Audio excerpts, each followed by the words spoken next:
ওই Saint Martin দ্বীপের আবদার নাকি আমেরিকা হাসিনার কাছে করেছিল বলে শোনা যায়।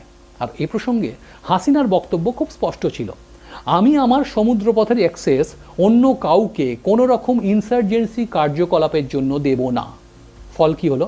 বাংলাদেশের বুকে মুজিব কন্যার ইন্দ্রপতন।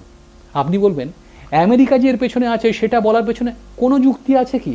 তথ্য বলছে আছে। বিগত 15 বছর ধরে ইউএসএড বা United states agencies for international ডেভেলপমেন্টের তরফে এক আধ টাকা নয়, 260 মিলিয়ন মার্কিন ডলার পাইয়ে দেওয়া হয়েছিল। কাকে জানেন? না ধনকুবের জর্জ সোর্সকে। কিন্তু কেন দেওয়া হয়েছিল এত সুবিশাল অঙ্কের টাকা সেটা জানেন? একটাই কারণ, বাংলাদেশ, শ্রীলঙ্কা থেকে শুরু করে সিরিয়া, এমনকি ভারতের নির্বাচিত সরকারকে ফেলে দেওয়ার উদ্দেশ্যে রাজনৈতিক প্রচার বা প্রোপাগান্ডা বা প্ররোচনা যাই বলুন না কেন সেটা তৈরি করার উদ্দেশ্যে।